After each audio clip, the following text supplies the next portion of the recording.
Hi, this is Matthew Robert Payne. I've been listening to a YouTube video where a person I follow, Chris Williamson, has been interviewing Brett Cooper, which is a female, off the comment section, and he asked her a lot of questions, but he's just asking the question, what has she learned since working with Ben Shapiro? And she said some wonderful things. So I thought I'd just record a video and put it up there for people to listen to. I'm not going to give too much commentary on it.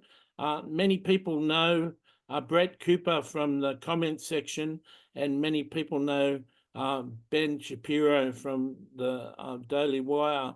So we'll just let them speak. Doesn't like the direction that a channel is going in terms of the way that they frame stuff. If it's the content, then that's a bigger problem. Yeah. The way that they frame it, it's like, dude, creators just make what you click on. Yeah. You know, like if you don't like it, click on something else. Yeah, that goes back to meeting people where they are.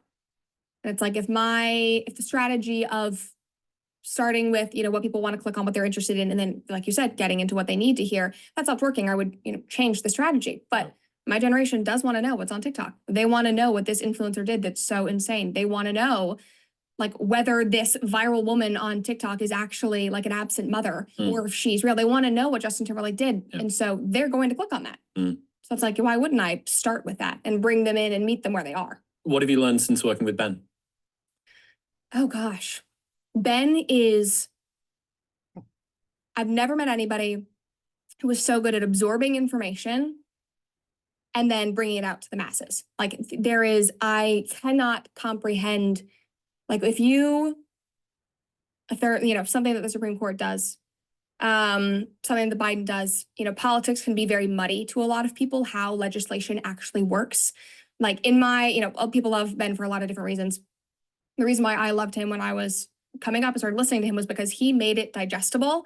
He brought it to normal people and said, here, let me tell you what's actually going on. Let me break it down for you. And he can do that in, 5 seconds. And that is so admirable. And I think that critical thinking and his ability to dissect it is such a great skill. He also works harder than anybody I know. I mean, he is like constantly improving, constantly writing books. It's like I was in Miami with him back last summer.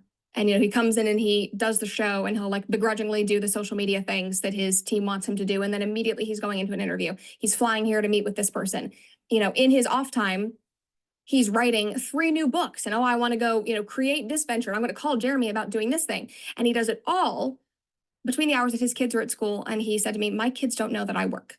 My work does not infringe upon my time with them. I drop them off. I pick them up. And then I spend time with them and I put them to bed and then maybe I'll write some more.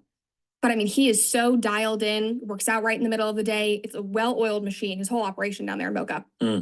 Just fully intentional, condensed, which I think it is very easy for this job. And that's something that I'm working on and something that Jordan and I kind of talked about of, in this transition into, being a wife, wanting to be a mother, what is that going to look like? How are you, going to be able to do that? This job, it feeds out into your personal life. It feeds out into, this is not a 9 to 5. Not that it's easier or harder. I hope it's just you very, really very different. enjoyed that. It's not